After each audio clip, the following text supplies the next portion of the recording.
Fuck out of here. No, I don't want the screen.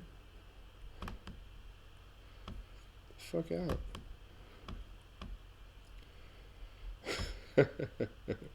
I'm not good at computers.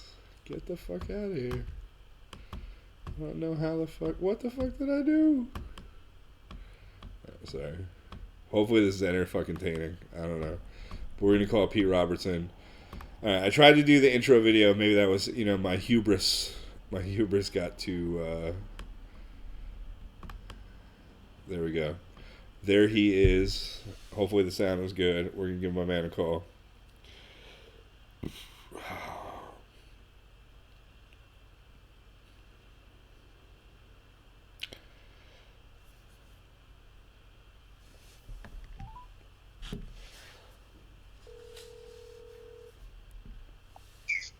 What's up, buddy? Hey, how you doing, man? I'm hanging in there. We had some brief. I think for some reason trying to play the YouTube video fucked up the sound. Oh shit! I don't know what the fuck I'm like a imbecile with this technology. It's fitting. Yeah, you would think I'd be good at that stuff, being a sound guy and stuff, but yeah, I wouldn't do much better, my friend.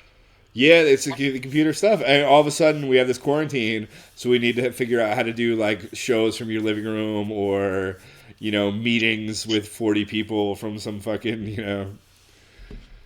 That's kind of why I went with the call-in format, because I'm sure there's a way to get two videos, but then I'm dependent on the other person having, like, I fuck my end up enough that if I have someone else that I have to worry about their camera or their audio too, it's just going to be it might be a slapstick kind of tech slapstick scene, but. Yeah, absolutely. So how have you been living since this started? Hello? Oh, there you are. Lost you for a second. Oh, shit. So how are things going for you, man? About the same as everybody else. Just pretty bored, sitting at home, doing my self-quarantining. How serious? Like, 'cause I feel like New York. We just talked to Husky in Georgia, where they're not taking it necessarily seriously, but he is. I feel like here in New York, people are taking it to very different degrees personally, So, like, Yeah. when's the last time you were out to shop or what have you? I did a big grocery shop beginning of last week. Had the dog out, just doing laps around the neighborhood, but pretty much just trying to stay home as much as possible. Yeah, absolutely. And you? Me, I mean, I'm doing the deliveries for the Anchor now, so I'm kind of like my schedule is a little bit more normal than it was before, almost. Right. Like I don't, same thing. I do the grocery, liquor store, beer distributor about once a week. I just realized today, or like through this, I realized that I have 2 weeks worth of clothes. Last time I did laundry, or the first time during this whole fiasco, I went to Water Dragon at like 1 a.m. Are you familiar with Water Dragon? No. It's next to Home Plate Deli. Oh, okay. It's a 24-hour laundromat, so I figured like middle of the night, who's going to be there? But there were a shit ton of people there. There's this like older Asian dude that like maintains. He stays in a room, and if you go there normally, he's like drinking Corona 22 hours. He's drinking beer and like making himself noodles in a room, just making sure no one wrecks the place. Right. But now he's got a mask on. He's all vigilant, like spraying everything. So, but I talked to Stacy and Brandy from the Anchor, and they're like, "Oh, for $20 you can just drop off your laundry and have them do it for you." So I did that for the first time, and I feel like a bougie bastard, but it's really nice. Nah, fluff and fold is key to life, man. I never realized that I wanted to smell like a laundromat, but now that I do, it's pretty fucking sweet, man. I don't think there's any going back, man. So for everybody listening, you, for a living, you're the sound engineer for the Dropkick Murphys. Yes, sir. Where were you guys supposed to be right now? Do you like look at that? Yeah, we were supposed to be we still be on the road right now, doing a co-headlining tour with Rancid. we've just been kind of on standby with everything. All our St. Patty's shows, we kind of waited until the last minute, and they didn't get canceled until a day or two before. Now it's just been waiting and watching shows disappear. So yeah, I'm supposed to be out with Rancid right now. Is that the tour? Was that 2 years ago that you did the tour? Bouncing Souls, Rancid, Dropkick, or was that Yes, last it was. year? Yeah, 2 summers ago. And you ended up doing sound for Rancid as well, right? Yeah, absolutely. We had a blast. Yeah, I'd fucking bet. There's so many moving parts on the tour, and we just to cut down a little bit, we shared crew. Rancid had their own guitar techs and drum techs, as did Dropkicks, but they shared the production crew, and it just made for a smoother transition on stage. Everybody kind of had a good handle on it. Yeah, I bet. Like, the only experience I have with anything like that is with Lara with the Brian Setzer tour, and it's like if there had been other crews with that, it seems like it would have been a little bit of a shit show. Yeah, I mean, it all depends on going into it, who you're relying on for your stuff. Sometimes I find, you're at the mercy of house guys, and most of them are really good, but you hit a few clunkers. Yeah. And, if you're a complex setup, it just makes it even tougher. Yeah, and which the Dropkick kind of are, because there's a bunch of, there's mandolins and, there's a bunch of non-rock instruments thrown into a rock scenario, right? Yeah, absolutely. It makes it pretty tough. We got a lot going on up there. Yeah. That's for sure. Doing Rancid, it's just, drums, bass, guitar, and some vocals, it's just straight ahead punk rock. Yeah. Dropkick's definitely a lot tougher. Right on. How long have you been working with them? This year we'll be going on, let's see, this will be 7 years in August. Nice. Wow. Yeah, I started with them in 2013. Sweet. Yeah, it's one of the best gigs I've ever had. They treat their crew extremely well. There's no division in the ranks. There's not a crew bus and a tour bus. There's not, the band staying at some 5-star hotel and we're at Days Inn or something. Everybody, we travel as a family, we eat as a family, and pretty much everything. So it's pretty rad. That's like doing the Brian Setzer thing with Lara. It seemed like they run the same way. Like the merch lady, and the fucking tour manager, and the drum guy are all on the same bus. They're just intermingled. They've all done it for a while, and they have their like rhythms, and Yeah, absolutely. Absolutely. What got you into that line of work? I started out as a young kid playing in metal bands and hard rock stuff, and I kind of had, I was the guy who would always figure out how to make our new guitar pedals work, or how to make an amp work and get sounds out of stuff. I had a good technical aptitude.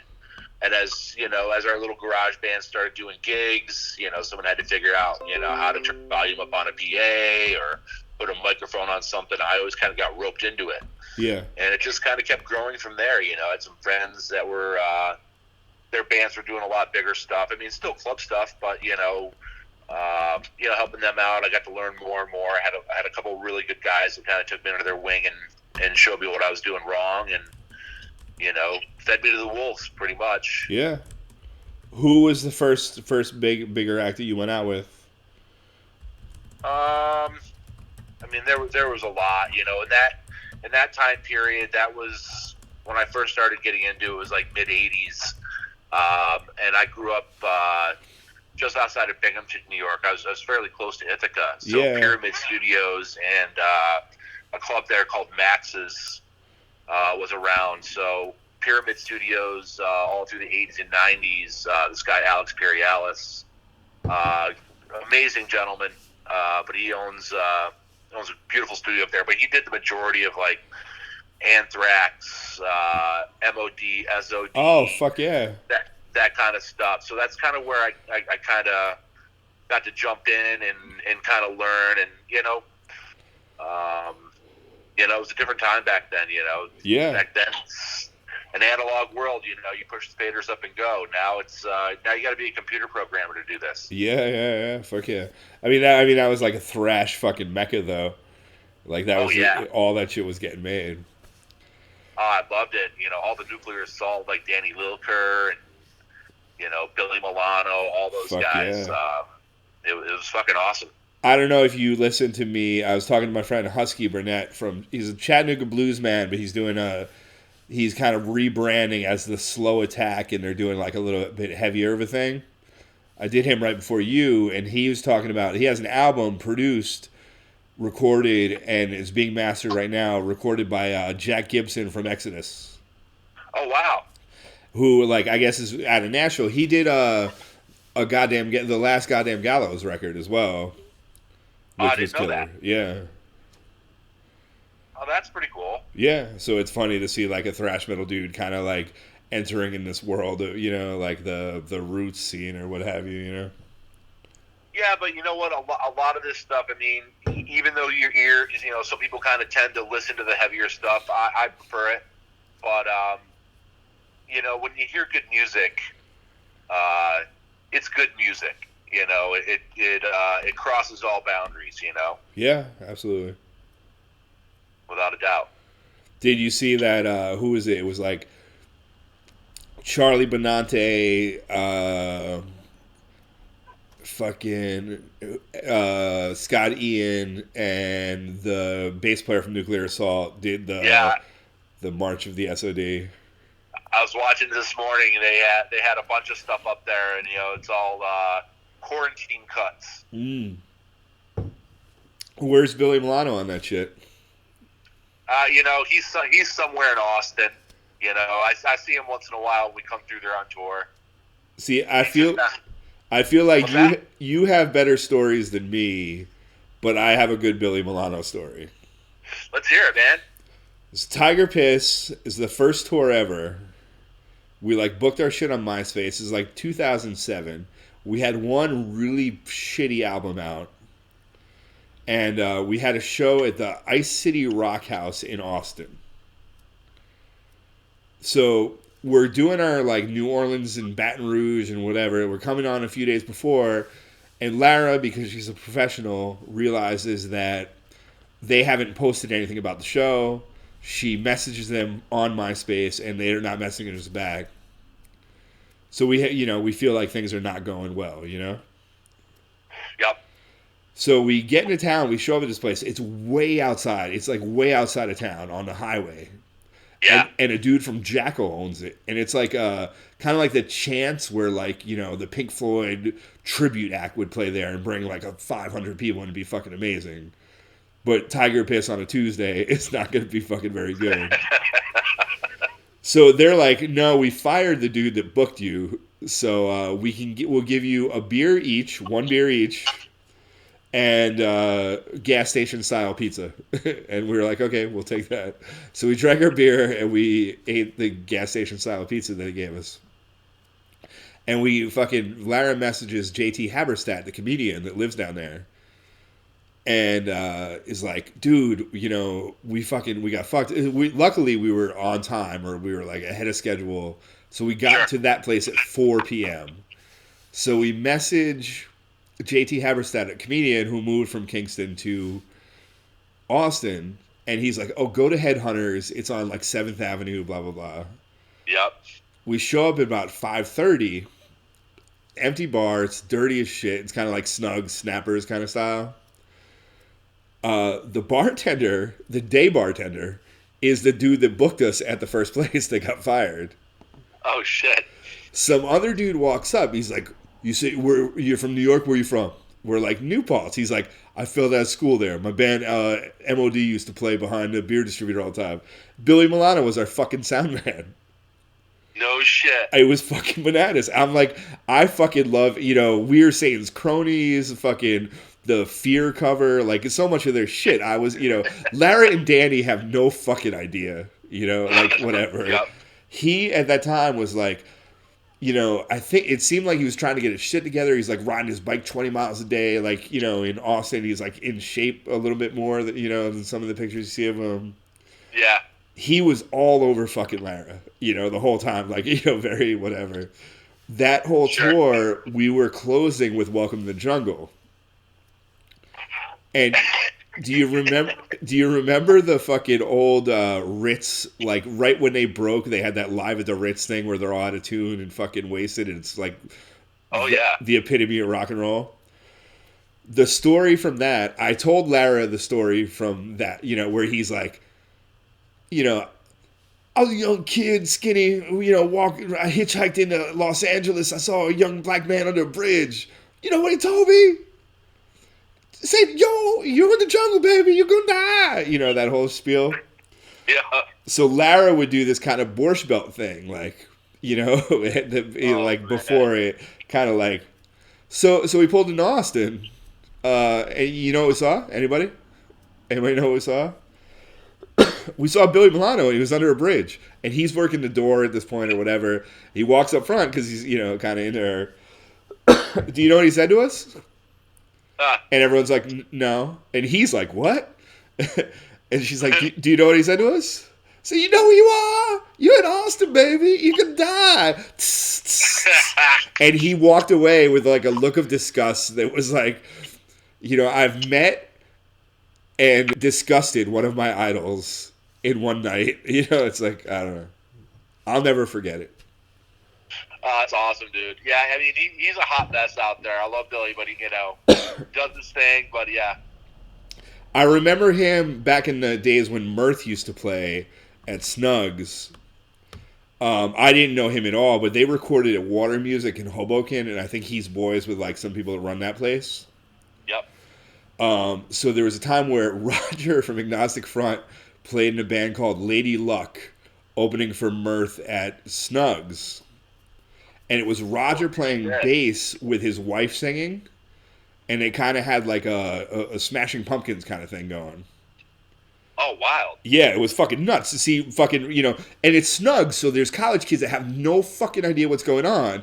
But I know that Billy Milano's by the pool table, like just shouting at everyone and talking shit, and Roger from Agnostic Front is in a sweater playing bass for a band that sounds like Smashing Pumpkins. If you realize those two things were happening, it was like a cool moment to fucking realize, I'm going to have to ask Roger about that. Yeah. I definitely want to see if he's got any old recordings of that stuff. I remember them being good, like it was like, it's weird for the singer from Agnostic Front to be in a band and have Mirth be heavier than them, but I don't know. Interesting times. Oh, that's awesome. Yeah. That's awesome. I love the photo you chose to put up on the screen.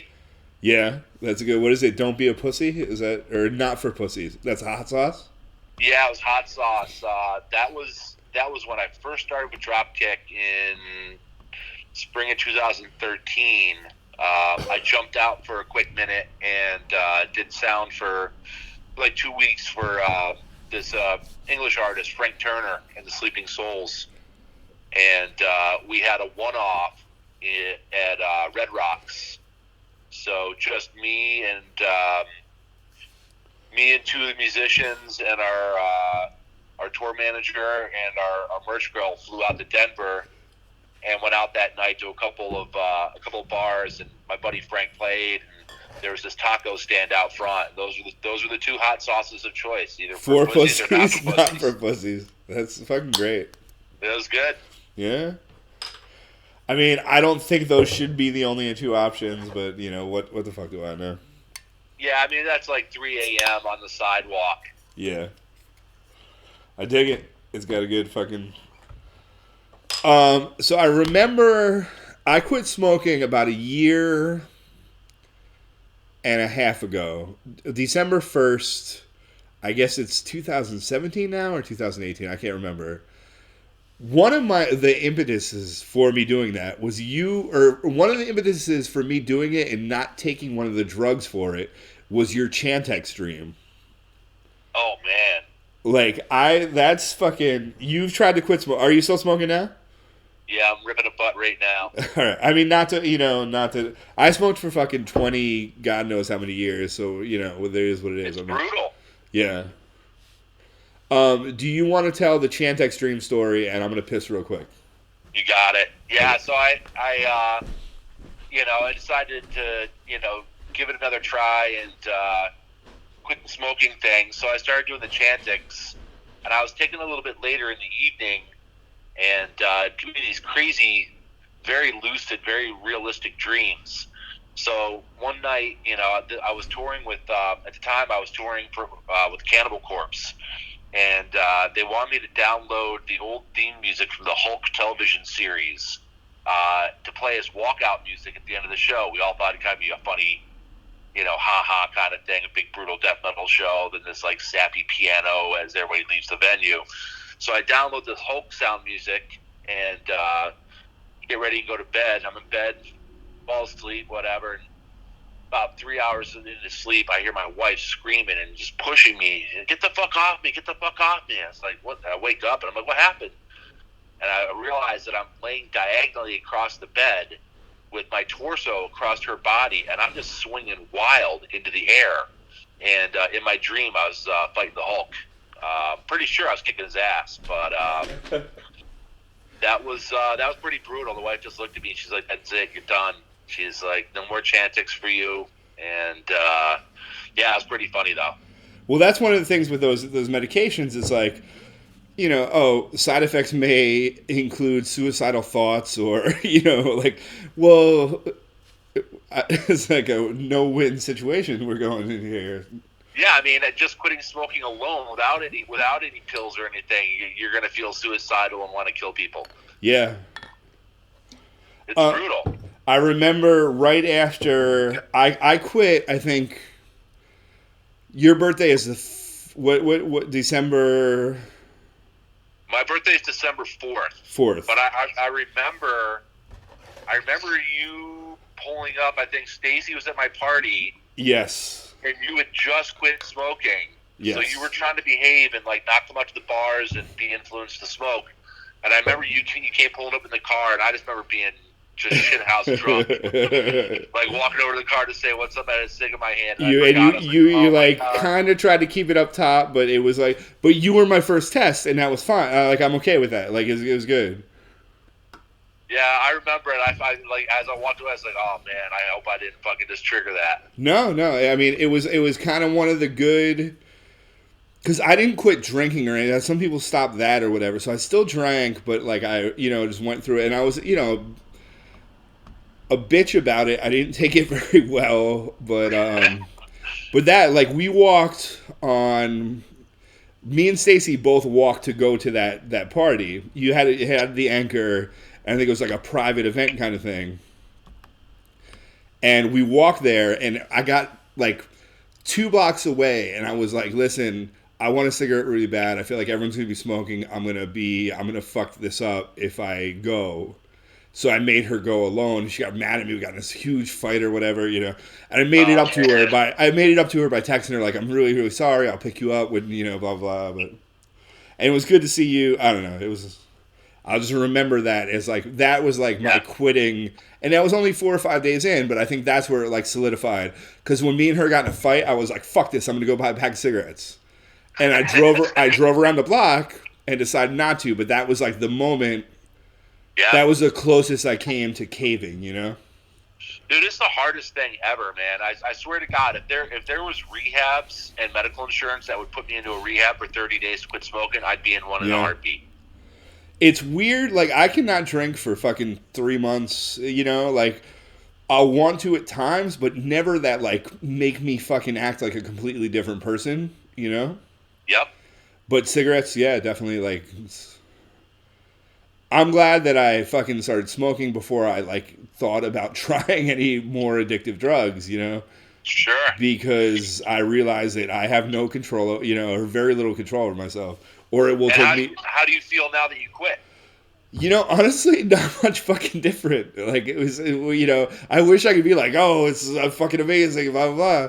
It's nice to not, like, I didn't have to work a job to make enough money to spend $90 a week on cigarettes, so that's good, because the expense was so high.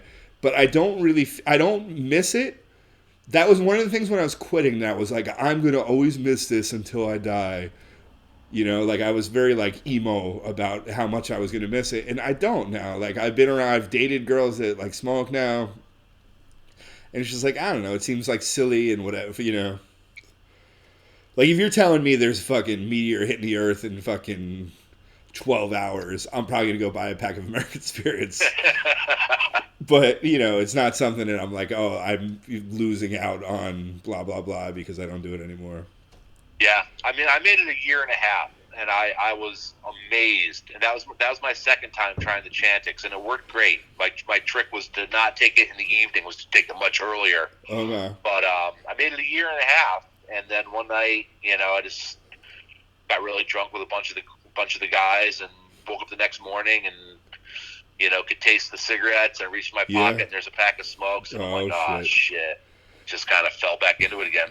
I had a thing where for like pretty much a year and a half after I quit, I would have dreams where I had just smoked a cigarette.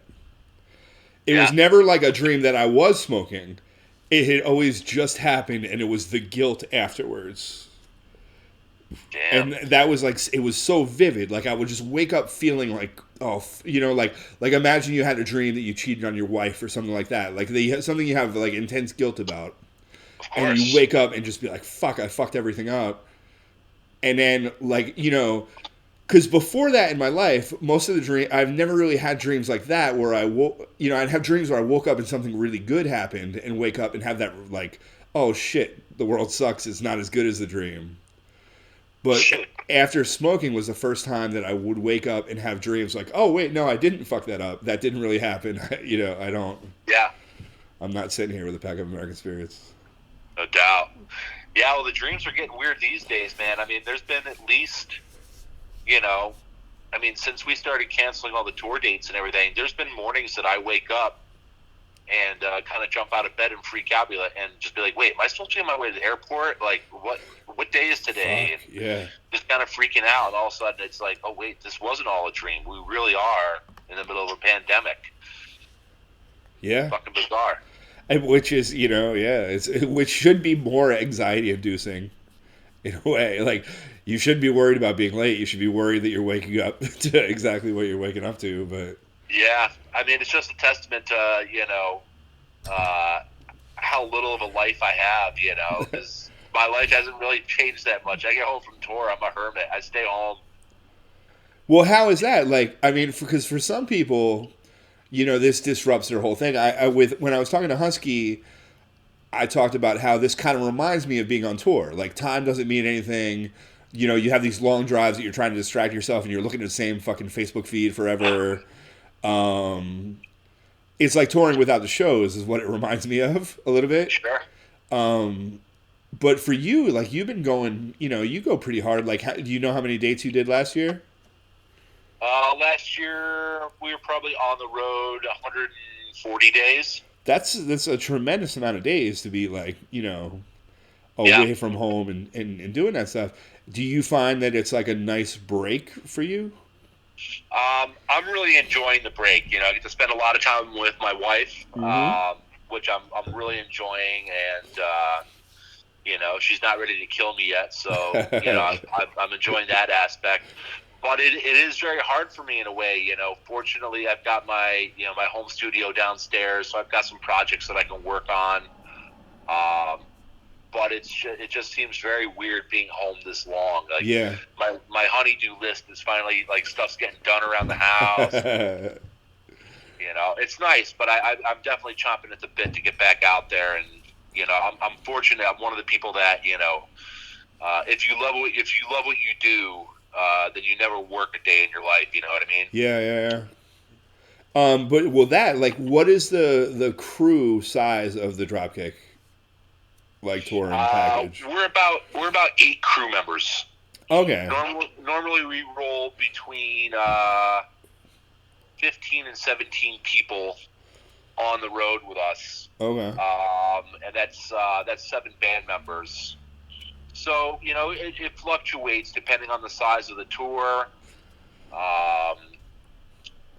You know, but it's like, you know, three stage techs, you know, tour manager, production manager, 2 sound guys, merch guy, lighting guy, production assistant.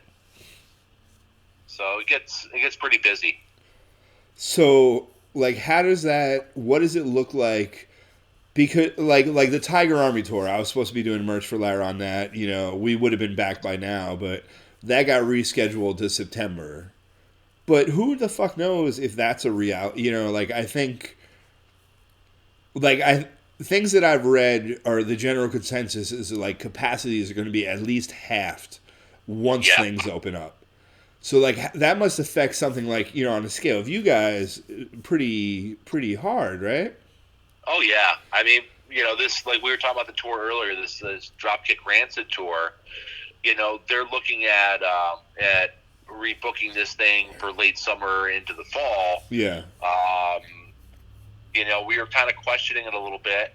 Just in our own minds, just kind of, I wonder if that's going to be able to happen or not. But it's one of those things with the industry. It's like, well, we got to be proactive and we got to be optimistic and reschedule the dates as they're available, to make another tour happen. And if we're still in the same boat when we get to that point, then we just redo it again. We'll reschedule it again. But it's just one of those things like, okay, well, all these venues have openings at this point. Let's book it and see what happens. Yeah, okay. So right now, I mean, the next thing we had on the books was a European tour in mid-July through August. Those dates are disappearing. A lot of big festivals canceled, so I don't think that's going to happen. Yeah. And we had a bunch of other stuff. We rescheduled all our St. Patrick's Day dates for September and October, but who knows? Who knows what's going to happen? Yeah. And that's kind of, I think it's an interesting, like, psychological thing. It's like, I think if you would have told people, like, I don't know, when did shit really get locked down? It was right around St. Patrick's Day, or just before? Like Yeah, that. it was just before. If you would have told people then that we'd be approaching late April and it wouldn't be over, I think people would have, like, lost their fucking minds. So it's like doing it exponentially. Like, okay, maybe by April 12th. Okay, April 12th. No, it might be April 30th. Just giving like smaller, like kind of yardsticks. Yeah, I mean, and leading up to it for the St. Patty's week, I mean, we had a bunch of stuff going on. It was a little hectic this year, but the Friday before St. Patty's, we were supposed to play a big casino show, and that didn't get canceled until 2 days before. The show was on Friday. We were supposed to load in on Thursday night. It got canceled on Wednesday. So we were like, okay, well, the casino show's gone. They got a lot of bylaws and everything else for mass gathering and stuff for casino properties. But the House of Blues shows were still scheduled. So I was supposed to drive up there on Friday, be there overnight, ready to load in Saturday morning for our first House of Blues show. Load in at like 5 a.m. And we didn't get the cancellation for that until Thursday night. Wow. And we were all kind of scratching our heads. We kind of saw it coming, but at that time, they were just saying, okay, well, we're closing down gyms and health fitness centers, and we're closing this down. And it was a little bit weird. No one really had a sense of what was happening. Absolutely.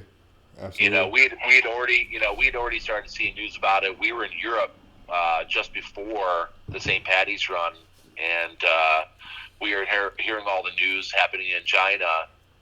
And I mean, no one was super alarmed, but you could see there was some potential problems in the future. And we got out there in the nick of time. And I mean, a couple other bands. I mean, Testament and Death Angel. Had everyone get fucking sick, yeah. They all got sick, I was listening to Truck Billy a couple days ago talking about it. They got home and they self-quarantined, and the next day they were calling each other on the phone like, hey man, do you feel good? Everybody he called is like, no, I don't feel good at all. And like the whole tour got it, but fortunately it just gotten home and didn't end up having the door slammed on him and get stuck in Europe. Yeah, Jesus, man. So fortunately, as far as I know, all of them are all resting healthy now and made it through the other side. But man, it's scary, terrifying. Me and Husky were just talking about that because we're both 45 years old, and we're both like thrash metal, freaks. Kind of, we grew up in the same era of that kind of music, and I made a poorly tasted joke while I was talking to him, but it's like, Testament and Death Angel and Exodus, how many songs about spreading disease or, like Overkill's elimination or like, you made a career of talking about this shit. Like, it's like the most metal thing you've ever done really is bring coronavirus back to the whatever, but. Oh, man. It's but bizarre. That's terrible. It's a terrible thing to say. And I was listening to Chuck Billy on Liquid Metal, and I can't remember the track name off the new album. And, he was talking with Jose Mangan. They were talking about him being home, being sick or whatever. But the record was just coming out, and Chuck was like, he's like, there was talks about maybe holding the record for a little while and everything else. And then in the end, we said, you know what? Everybody should be stuck at home. Let's give them some new music to listen to. And he's like, it's kind of weird, but this is the track I want to play for the record, and it's like something like The Plague or something, something that kind of like tied it all together. He's like, it seems kind of appropriate to play this one. That's awesome. Ian Fuller, that used to play in Mirth, who is one of my good friends, he commented that he has he just commented again right as I said this. He says that he has the Lady Luck tape somewhere. Oh, really? So he has Roger playing bass for what and maybe I'll be the fool in retrospect, and maybe it'll be like not sound like Smashing Pumpkins, but that's what it reminded me of. He also says Titans of Creation is pretty badass. I think that might be the album you're talking about. Okay. Did you see that thing where like fucking Alex Skolnick from Testament and two other people did Rush's like XYZ or some shit like that? I didn't see it. There was like a Rush song where I think, who the fuck? It's like Alex Skolnick, might have been Charlie Benante from Anthrax again, and I forget who the bass player, and the bass player from, I can't remember, but they do a Rush song and it's like pretty fucking bananas. I'll have to check that out. We're trying to figure out how to do that. It's Tiger Piss, but we're dumb. is the problem? It'd be awesome. I'd love to hear you guys do it. It'd be great. Mm-hmm. We've done a few like little chat sessions, and it's funny. Like, from like touring with people how like you could not see someone for however many years, but your touring relationship just goes back to exactly what it was. Immediately. Yeah, I mean, it's like you just spoke to him 5 minutes ago. YYZ, Paul Flan says. Who was the fucking bass player then, Paul Flans? You want to be so smart? It wasn't the dude from Nuclear Assault, right? Because that was who did the Stormtrooper March thing. Yeah, see, I'm not sure. Here's the hard part, Pete. Is that I'm at the point where, like, let's do a shot, and I have a bottle of Evan Williams right here, but I don't think I can drink that many more beers if I do a shot, Yeah, I mean, it's a hard crossroad. Yeah, it is what it is. I mean, I think the point is to be entertaining more than drink the 15, but some people might not feel that way. I really don't know. You don't want to end up in any false advertisement suits, you know what I'm saying? There you go. He just knows the Rush song is called YYZ. All right, Paul Flans. Cool. I'll have to search that out and see if I can find that jam. That's got to be pretty cool. Here's another. Okay, that party that I was supposed to go to. It was your 50th birthday party, and I didn't go because I was quitting smoking. But Cannibal Corpse was on the guest list. Yes. Have you done sound for Cannibal Corpse? Yeah, I was their tour manager, production manager in front of house for about 6 years. That's fucking amazing. Yeah, some of the nicest guys you ever want to meet in your life. All right. Do you have a good? I mean, I don't know what does a good Cannibal Corpse story even mean, but I got a bizarre Cannibal Corpse story. That's great. we were getting ready to release a live DVD. So we had a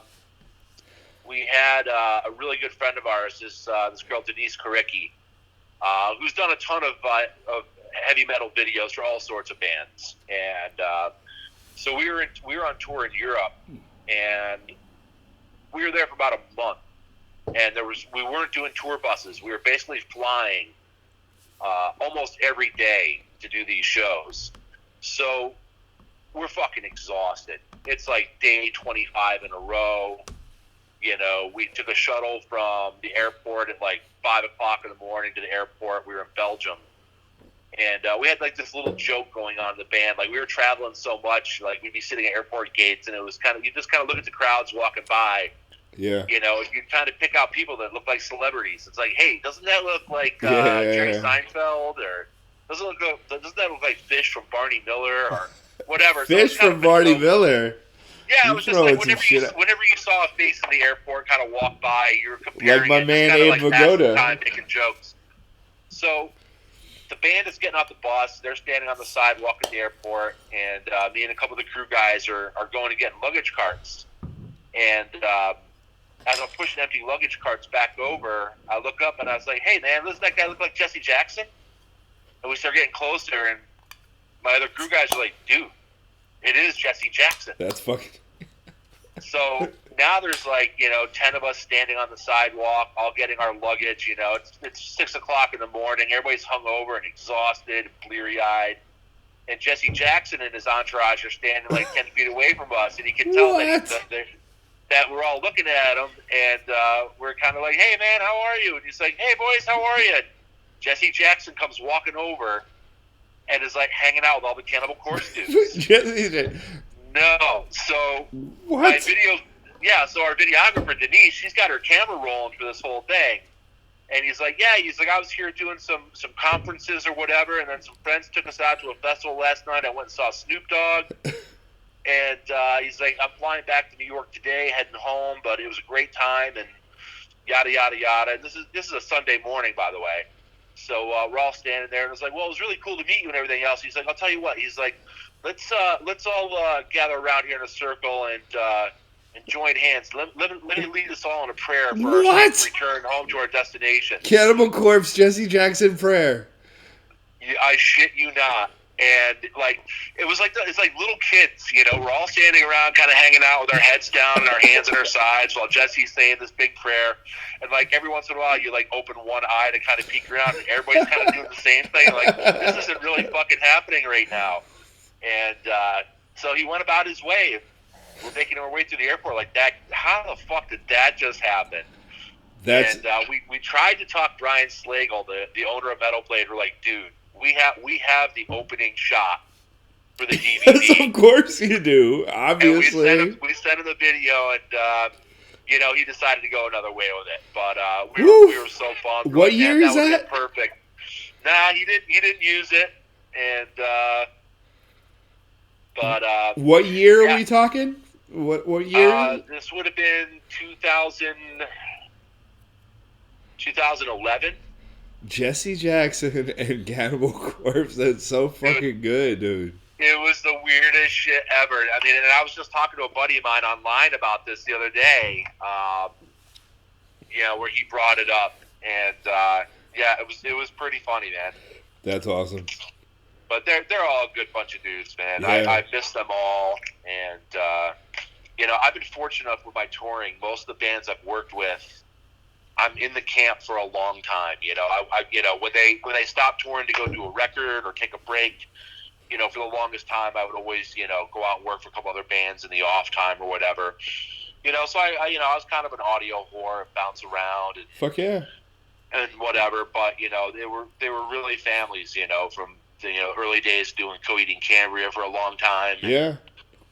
The Cannibal Corpse guys. It's amazing how you build that family, and you go through, I don't want to say hardships, but touring is, has a certain amount of stress, and you go through that with people, and it builds something for, you can't get rid of, It It does. I heard. I mean, and I don't mean it in a disrespectful light, because obviously our soldiers put in so much more time. But somebody once put it to me. It's like, having your wartime buddy that you spend time in the foxholes with. No one will ever understand your experiences. Yeah, absolutely. Yeah, right on. And but I wouldn't trade it for the world. I'm itching to get back out there, and maybe not even just touring, just get a chance to go see some live music, just get out of the house and go do something. Fuck yeah. Have you heard, did you hear what the Joe B's guy is doing? No. He's doing karaoke where I think it's karaoke. He did it with Lara and there's an episode. I still haven't seen it, but homeboy pulls up to your house with a truck with a PA system, holds a mic out with a fucking 12-foot boom or whatever, and you sing karaoke and they film it. So I don't know. What's your karaoke song? Oh man, I don't really mess with the karaoke that often. I try to do Roger Miller, King of the Road, simple stuff. I don't know. Yeah. But yeah, sometimes I'll try to get down with a little Hank or something. Does Maria? She right? That's your wife. She fuck with some karaoke? Nah, my son's a master though. He's all about it. All right. Well, maybe hit him up. He'll get out there and sing Patsy Cline. He'll get out there and sing some Conway Twitty. Fuck, Conway. That was Stacy's favorite. Conway is the I'm straight up gonna fuck your wife country singer, and there's a beauty to it that's it's. Yeah, man. George Jones is the man. He's obviously the best country singer, but Conway just has that I'm gonna fuck your wife feel about him. That's pretty much. I mean, who can forget about Merle, man? Tonight the bottle let me down. Fuck yeah, dude. I mean, yeah. That's kind of where I feel like I've hit in the Johnny Paycheck area is kind of where I'm living, but there's so many good ones, man. There's so many good ones, man. I tell you, you guys really introduced me. I'd been living up in Woodstock for quite a long time, and then my wife and I moved down to Kingston.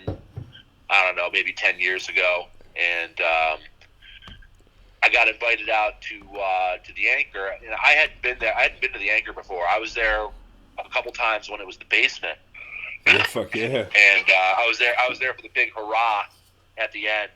Oh wow. And so a couple of my metal buddies invited me to come out. They're like, yeah, some band's playing, and I came walking in the door. I'm hanging out having a couple beers. Like, this place is cool. And I run into Aaron Morris, who I haven't seen in 10 years, and a bunch of other dudes that I knew from way back. But you guys really were the ones that started to turn me on to a lot of the outlaw country stuff. And I hadn't really listened to a lot of it before, and just fucking love it, man. I was fortunate enough the past couple years. Danny, Amigo the Devil. Yeah, fuck yeah. Did a couple tours with us, man. What an amazing dude he is. And such a fucking storytelling songwriter with hooks for days, man. Yeah, and just such dark matter. Yeah. Well, that's what I used to, we used to do shows at Snugs in say, probably 98, 99, where it'd be Mirth and Joey Snoring Elbows, who I play drums for. And, my job was very simple. Play as fast as I could, basically horses clopping as fast as I could. It fucked up my timing as a musician for fucking years, but it was a fun time. Dude, I think we played with you guys. Oh, yeah? Yeah, I was playing with John the Baker back then. It's possible. It's very possible. Yeah, we were doing Slimy Penis Breath, and but we would go back afterwards, me and Liam Doherty, a bunch of dudes, John Palmer most of the time, but there'd be a crew that would go back. I lived above 60 Main, and would go back, and it'd be the American Recordings Johnny Cash and fucking Hank Williams 20 greatest hits. and we would just go back after this weird punk rock show where beer's getting thrown everywhere and everyone's going bananas, and we'd go back and listen to like Johnny Cash and fucking Hank Williams, and just get fucking drunk. You know, it's like destroyed. Yeah, it's like we're all damaged, and if you're playing music like that, that's fun. It's kind of like afterwards you want to get hurt, so you go fucking listen to fucking hurt, actual hurt. Yeah, man, it's like 4 a.m. You're trying to hold the tears back. Yeah, it was fucking. Those are times, man. Yeah, man. Well, listen. That's what I was saying. Music knows no boundaries, man. If it's good music, it's good music. Absolutely. I love you, man. I love you too, buddy, man. I'm so glad you invited me to come on the show and hang out for a while. Yeah, no, I think you fucking crushed it. Yeah, and I have to piss like a fucking racehorse. Go piss. The wife just got home from work. I hear her and the dog making ruckus upstairs, so I'm gonna go jump upstairs and get some dinner going. All right, what are you making? Chicken curry. Fuck yeah, dude. Yeah, nice red Thai curry and Pete, I love the shit out of you. I think I'm gonna do a shot with you. You down? I'm down. All right, let's do this shit.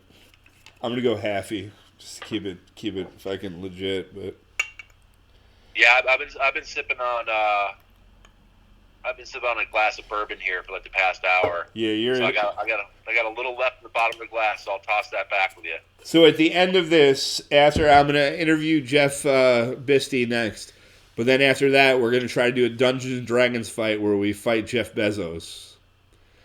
Oh, good luck, man. So if I mean, spoiler alert, we're not going to be able to kill him because he's too powerful.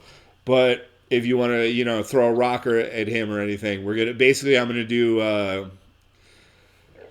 everyone tells me what they're going to do, what their attack is, and I'll tell them whether or not it worked, and we'll go back and forth that way. Because that way it lets me go pee while everyone types in their stuff, Yeah. I'll definitely jump on and check it out. If you want to fight Jeff Bezos, come back later. You got it, man. Love you, Pete. I love you too, buddy. Be well. All right, bud. Later.